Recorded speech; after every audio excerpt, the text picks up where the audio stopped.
우리 서로 인사하겠습니다. 메리 크리스마스. 행복한 성탄절 되세요.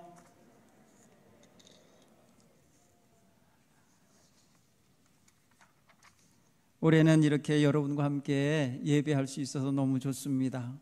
지난주에 지난해에는 영상으로 성탄절 예배를 드렸었습니다. 여러분 많이 그 당시에 힘들고 아쉽고 슬펐을 것입니다. 그런데 오늘 이렇게 한자리에서 찬양하며 경배할 수 있어서 너무너무 기쁘고 감사합니다. 오늘의 사람들이 다 지금 많이 지쳐있고 또 힘들어하고 있습니다. 이때에 이 성탄절 기쁜 소식이 온누리에 퍼짐으로써 또 성탄 찬양이 지금 이 시간에 방방곳곳 교회에서마다 들려질 텐데 그 음파가 이 세상에 퍼질 때에 정말 힘겨운 영혼들에게 위로가 되고 새 힘이 되고 소망이 되기를 간절히 축원합니다. 우리의 국민은 지난 2년 사이에 너무 많이 지치고 힘든 가운데 지냈었습니다. 특히 지금 겨울철이라 더더욱 차가움과 쓸쓸함이 느껴지는 시절입니다.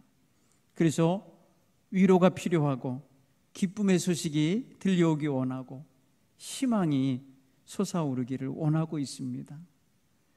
이렇게 힘겨운 상황 속에서 우리는 아무것도 할 수 있는 것이 없는 정말 미력하고 나약한 존재인 것이 너무너무 안타깝기 그지없습니다. 지난주에 보니까 뉴스를 들어보니까 일군의 자영업자들이 눈물을 흘리며 거리에 나와서 정부에 대하여 농성을 펴며 항의를 하는 모습을 보았습니다. 얼마나 힘이 들면 저럴까. 무너진 방역체계로 인해서 급증하는 코로나 확진자들이 나오게 되자 위드 코로나 상황을 중단하고 다시 영업시간을 제한하고 소모임 인원을 제한하고 사회적 거리를 강화 조치를 내려서 모든 사람들이 지금 염려하고 있기 때문에 그렇습니다. 실제로 빚을 지면서 가게를 운영하는 사람들은 굉장히 어렵죠.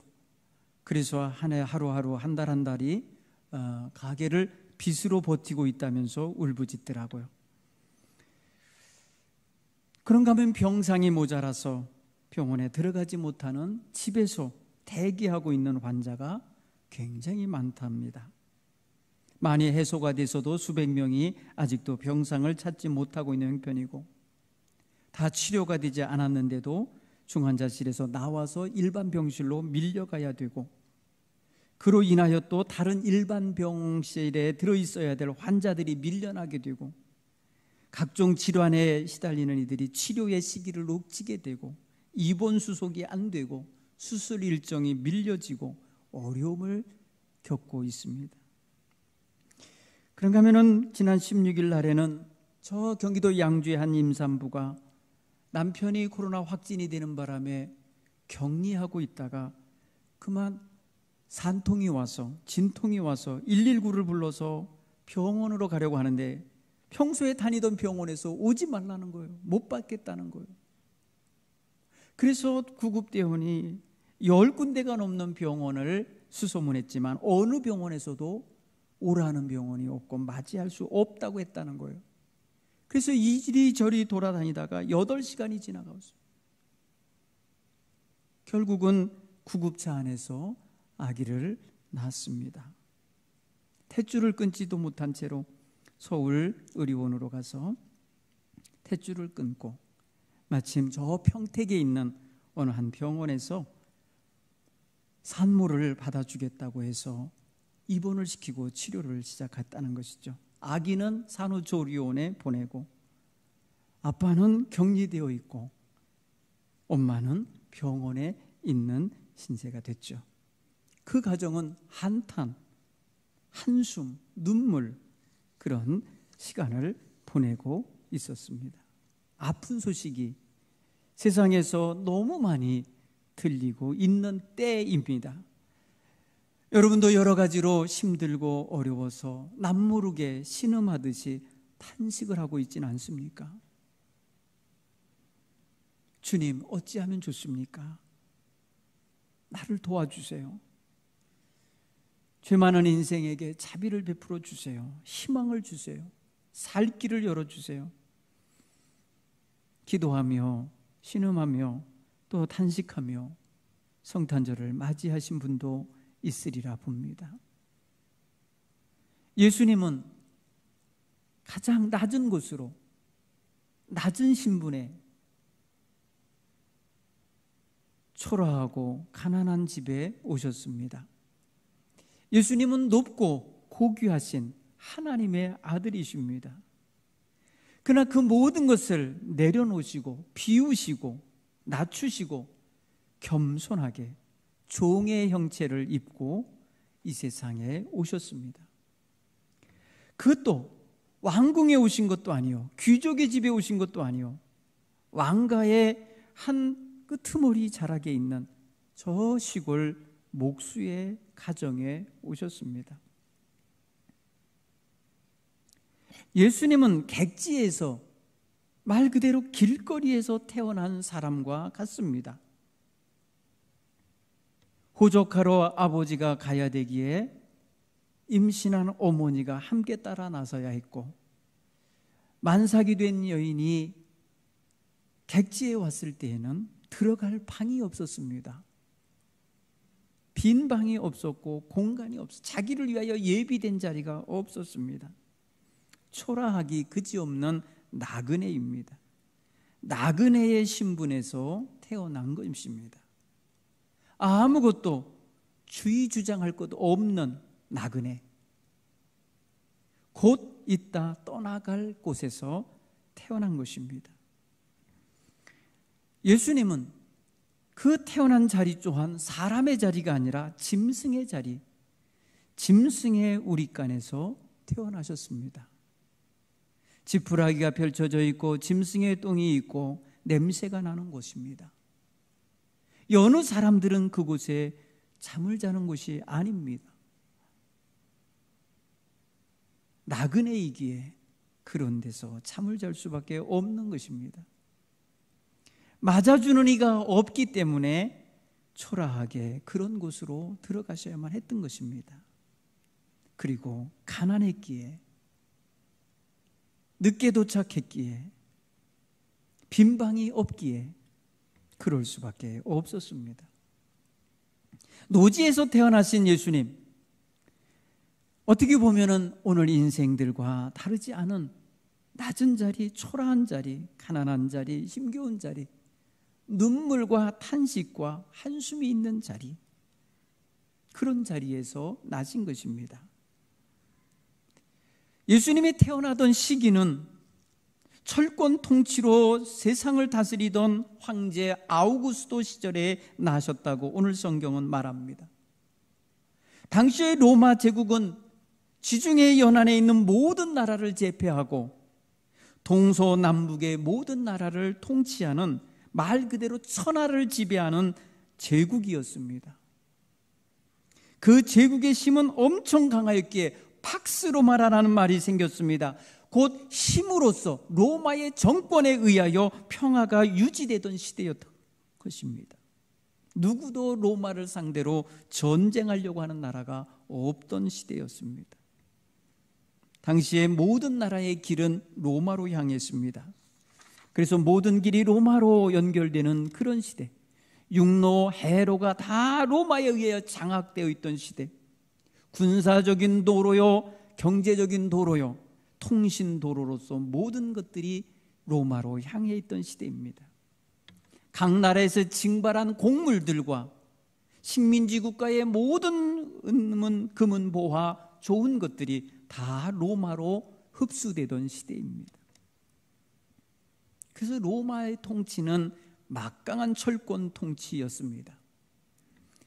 그 로마에서 파견한 총독이 바로 수리아 총독 구레뇨였습니다. 유대 땅은 그 구레뇨 총독의 직할대에 있었습니다. 직할 지역에 있었습니다. 그래서 직접 와서 통치하는 자는 바로 그 구레뇨 총독의 부하들이었습니다. 황제는 칙령을 내려서 모든 백성들은 다 호적을 하라 명했을 때 그것을 집행하고 감독하고 주관하는 이들은 바로 총독의 부하들이죠. 그런가 하면 그 땅은, 유대 땅은 또 네 군데로 나뉘어져서 분봉왕 헤롯 아킬라오스가 다스리던 지역이었습니다. 껍데기 임금이지만은 그래도 상징적으로 유대의 왕이었습니다. 그러니까 백성들 위에는 지배자가 너무 많은 시대인 거예요. 세금을 내도 그 지배자들을 다 먹여 살리는 세금을 내야만 했던 거예요. 그러니 전쟁이 없어 평화가 아니라, 그들이 전쟁이 없으니까 평화롭다 이렇게 볼 것이 아니라, 백성들, 식민지 백성들은 무거운 세금과 수탈에 시달렸기에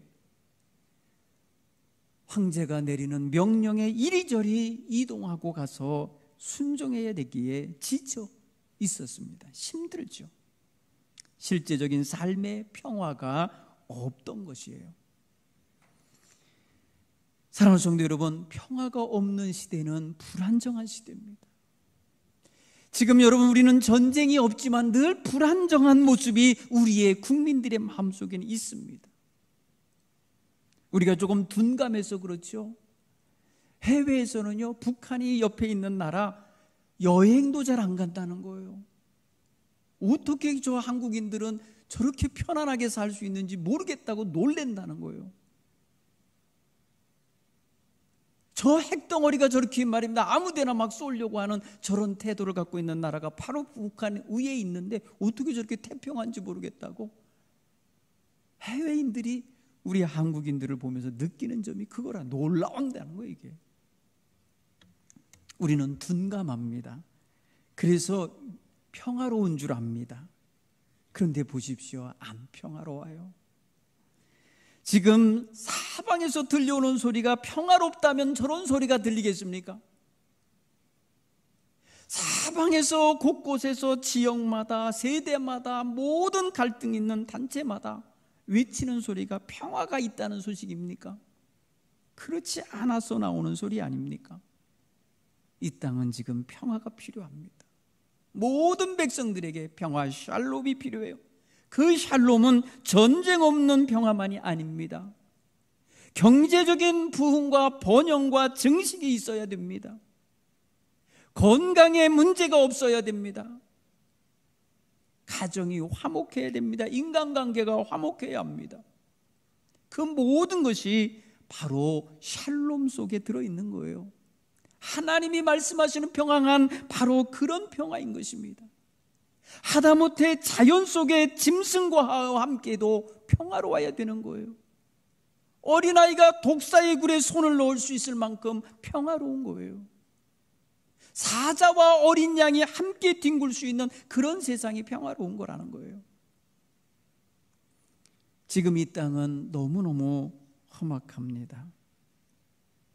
얼마 전에 그런 뉴스를 제가 한번 봤어요. 문어가 살아있는 문어를 뜨거운 물에다가 삶는 것은 문어 학대다. 문어의 지능이 어린아이 수준만큼 되기 때문에 그 살아있는 것을 뜨거운 데다 그냥 넣고 삶는 것은, 이거는 비인간적인 행동이라고 이렇게 말하더라고요. 여러분, 입으로 먹어버리는 양식의 하나인 문어의 그 생명의 존중도 하고 싶어하는 사람들 있어요. 그렇죠. 세상이 지금 그래. 정말 평화로운 세상이 되면 그러지 말아야 되겠죠. 죽은 거나 먹어야 되겠죠. 그런데 보십시오, 지금 사람 대하기 자체를 물건처럼 대하고 어떠한 돈 가치로다가 사람을 평가해서 대하고 온갖 차별의 요소들을 들여다대고 대하고 있는 시대가, 이게 평화로운 시대는 아니에요. 그러므로 이 시대는 지금 치유가 필요하고 회복이 필요하고 바로 예수 그리스도가 필요한 세상인 것입니다. 예수님은 어디에 나셨습니까? 예수님은 보잘것없는 시골 마을에 나셨습니다. 베들레헴은 썩 좋은 동네가 아닙니다. 구약시대에 이 미가서 선지자는 베들레헴을 이렇게 말했습니다.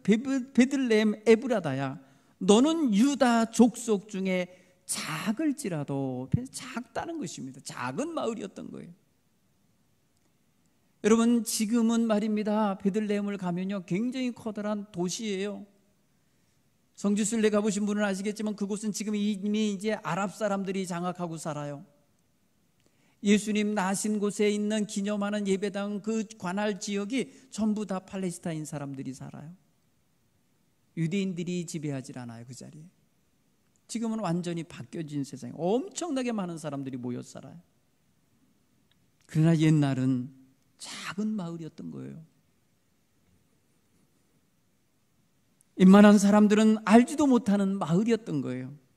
그런데 그 마을이 왜 유명해졌습니까?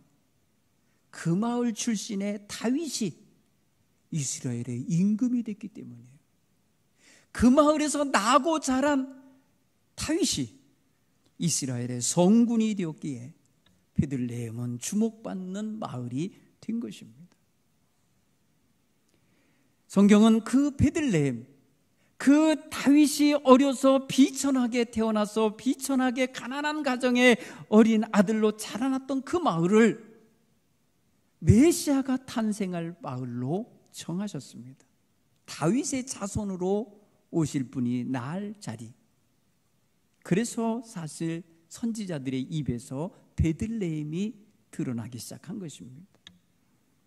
그러나 백성들은 세월이 지나면서 베들레헴에 주목하지 않았습니다. 그들은 예루살렘에 주목하고 살았습니다.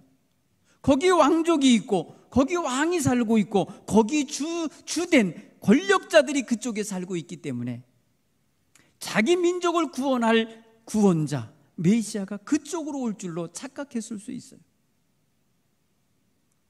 그러나 예언은 베들레헴을 지목하고 있습니다. 베들레헴이라는 말은 베트라고 하는 말과 레헴이라는 말이 합쳐진 떡집이라는 뜻입니다. 베트는 집이라는 뜻이고 레헴은 떡, 빵을 의미합니다. 베들레헴 떡집에 난 예수님이 되신 것입니다. 그런데 그곳에 어째서 예수님이 그곳에 가시게 되나? 성경을 보면 그의 어머니 아버지는 갈릴리 나사렛 사람이에요. 갈릴리 나사렛에서 정혼하여 가정을 이루는 그런 아주 소박한 시골 부부인 겁니다. 그런데 하나님께서 로마 총독, 로마 황제의 호정령에 실려서 예언하신 그 땅으로 가게 하고 계신 것입니다. 이것은 요셉과 마리아가 계획하고 간 게 아니에요. 시대의 흐름과 역사의 명령에 의하여 가고 있는 거예요. 하나님은 그 황제의 명령을 이용하시고 있는 거예요. 예언자 미가의 말이 베들레헴에서 한 다스리는 자가 나온다 외친 그 말씀이 이루어지게 하고 계신 거예요. 사랑하는 성도 여러분, 역사의 흐름 속에서 이루어지는 일이 하나님의 도구가 되고 있다는 걸 보셔야 합니다. 지금 이 코로나 사태는 분명히 하나님이 일하고 계신 기간이라 믿습니다. 이 땅의 모든 백성들이 지금 탄식과 절망과 무너짐과 후퇴하고 있는 이런 모습 속에서 느껴지는 두려움 속에 하나님은 무엇인가 일을 하고 계시다는 것을 느끼게 됩니다. 사랑하는 성도 여러분, 정신을 차리고 있어야 돼요. 우리는 이런 시대에 하나님이 이 역사의 현실을 가지고 어떤 일을 하고 계신지 볼 수 있는 영적인 감각이 열려 있어야 될 줄 믿습니다. 사랑하는 성도 여러분, 인간적으로 생각했을 때 요셉은 만삭이 된 부인을 데리고 나귀를 타고 덜렁덜렁 산길을 지나서 그 갈릴리로부터 유대 남쪽에 있는 베들레헴까지 오는 게 이게 쉬운 일이었겠습니까? 얼마나 아내에게 미안한 일입니까? 또 인간적으로 마리아는 언제 어디서 날지 모를 아이가 있는 배를 가지고 안고 그 낯선 땅에 가는 게 이게 부담스럽지 않겠습니까? 굉장히 떨리고 부담스러운 일이었을 것입니다. 첫 아이를 낳을 때는 친정 식구들과 가족들이 곁에서 도와주며 안정된 분위기에서 낳아야 되는 건데, 여러분, 객지로 가서 아이를 낳아야 될 형편이 됐으니 얼마나 서글프고 서럽고 식민지 백성의 안타까운 현실이 느껴졌겠습니까? 여기서 보면은 가장 낮은 자리, 가난한 자리, 어둡고 힘겨운 자리, 정말 아무런 주장도 할 수 없는 위치에 있는 사람의 모습을 읽게 되는 것입니다. 예수님이 첫 발을 내딛는 자리가 바로 그런 자리였습니다. 예수님이 오셔서 누운 자리를 보십시오. 강보에 쌓여 구유에 누웠으니 이는 여관에 있을 곳이 없음이로라. 가난하고 비천한 가정의 맏아들로 나신 예수님은 가난한 아버지와 어머니로 인해서 변변한 따뜻한 방도 아닌 정말 늦게 도착해서인지 여관에 방도 없어가지고 지금 한 사관의 마구간에서 출생을 하시니 얼마나 정말 낮은 자리로 오신 것입니까? 힘든 현실입니까? 그의 누운 자리와 그의 상황을 보면 말 그대로 세상에서 보잘것없는 자리로 오신 거죠. 그의 어머니와 아버지가 율법에 정한 대로 정결례를 행하러 갈 때에 가지고 간 예물을 보면 산비둘기 한 쌍, 어린 집비둘기 둘을 가지고 제사하러 갔다고 성경은 말합니다. 이거는 레위기 5장 7절 8절에서 어떤 사람에게 지정된 거냐? 양으로 하나님께 속죄 예물을 드릴 수 없는 가난한 가정의 사람에게 가장 가볍게, 가장 저렴하게 제물을 준비해서 정결례를 행할 수 있게 하는 예외 규정 속에 들어있는 거예요. 근데 그의 어머니 아버지가 이것을 가지고 갔다는 소리는 뭐예요? 그만큼 수중에 돈이 없었다는 거예요. 가난했다는 거예요. 그러니 무슨 방을 구합니까? 돈 많이 주는 사람들이 다 차지한 거죠. 그러니 마구간이라도 하나 얻은 게 어디겠습니까? 정말 그런 면에서 보면은 눈물 나는 밤이었을 것입니다. 하나님은 하늘의 모든 영광과 권세와 영화로운 위상을 가지셨던 그의 외아들을 바로 이렇게 그를 비우시고 낮추시고 작게 하시고 힘없게 하시고 부족하게 하셔서 아기의 모습으로 세상에 나게 하셨습니다. 아니, 우리가 일반적으로 하나님의 일하면, 하나님의 일을 효과적으로 하려면 아예 출발부터 강력한 군주답게 해서 보내고, 군사들 좀 딸려서 보내고, 재물 좀 가득 챙겨서 보내주실 수도 있잖아요. 하나님의 일을 빨리 하시고 속히 하시고 그런가 하면 효과적으로 하시려면 그렇게 하셔야 되는 게 맞죠. 그런데 하나님이 택한 방법을 보세요. 너무나도 이해가 안 되는 거예요. 왜 그 권세 있는 하나님의 아들을 이렇게 비천하고 이렇게 가난하고 이렇게 힘이 없고 나약한 백성 속으로, 가정 안으로 보내셨냐는 거죠. 사랑하는 성도 여러분, 여기서 여러분과 만나는 자리가 없습니까? 여기서 여러분과 연결되는 자리는 없습니까? 아, 주님은 나에게 오신 거구나. 주님은 나 같은 사람을 위해서 오신 거구나. 주님은 나같이 약하고 죄 많은 인생에게 오신 거구나. 가진 것 없고 힘없고 내세울 것 없고 자랑할 것 없는 나에게 오신 분이구나. 사랑하는 성도 여러분, 여기서 주님을 만나셔야 돼요. 여러분의 자리로 오신 것입니다. 예수님은 저 멀리 계신 사람에게 온 게 아니에요. 나에게 오신 거예요. 우리에게 오신 거예요. 우리 가정에 오신 거예요. 우리 같은 사람들 속으로 오셨음을 믿으시길 간절히 축원합니다. 보잘것없는 인생, 무명하여 세상에 존재하는지도 모르는 존재, 우리. 여러분이 여기 나고 자라고 있는 걸 누가 압니까? 제천을 벗어나면 누가 압니까? 제천에 있어도 여러분이 여기 있는지 알지 못하는 사람 많잖아요. 우리는 무명한 자예요. 세상에서 있다가 사라져도 아무런 흔적도 안 남고 어떠한 무슨 커다란 사건이 벌어진 것처럼 보지도 않을 존재잖아요. 왔다가 가도 누가 인식도 못할 존재 아닙니까? 여러분, 요즘에 이 말입니다. 제 장례식장마다 많은 사람들이 떠나고 있는데 여러분은 알지 못하듯이 여러분이 갈 때도 그럴 거예요. 무명한 자예요. 예수님 세상에 오신 거 아무도 알지 못했어요. 하나님의 아들이 세상에 오실 때 누가 주목하고 앉아서 알아봤습니까? 못 봤습니다. 대부분 사람들이 몰랐어요. 우리에게 똑같은 점이 있잖아요. 바로 우리 속에 주님이 그렇게 오신 거예요. 우리같이 비천하고 부족하고 가진 것 없고 힘이 없고 내세울 곳 없는 인생, 나그네와 같은 인생의 모습으로 오신 거예요. 그는 군림하러 오신 분이 아닙니다. 호화호식하러 오신 분이 아닙니다. 유명하고자 백성들 앞에 인기를 끌고자 오신 분도 아닙니다. 그는 섬기러 오셨다고 말씀하셨어요. 나는 섬기러 왔노라. 나는 내 목숨을 내어주러 왔노라. 주님은 그렇게 말씀하신 분이에요. 사랑하는 성도 여러분, 여기에 복음이 있는 것입니다. 여기에 우리의 기쁨의 근원이 여기 있는 것입니다. 우리가 왜 성탄주를 기뻐해야 되는가?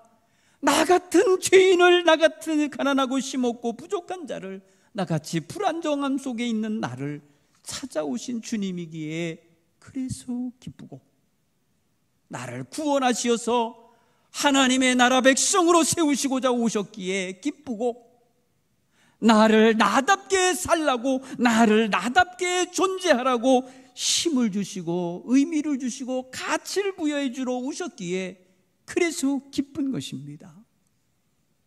선물을 받아서 기쁜 거 아닙니다. 사랑하는 성도 여러분, 이 기쁜 소식이 누구에게 전해지나 보십시오.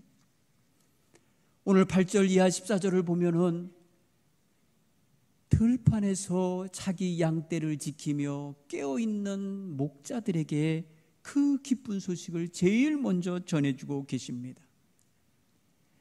아마도 베들레헴 근처 사람들이 다 깨어있었다면 그들 위에 오셨을지도 모르겠어요.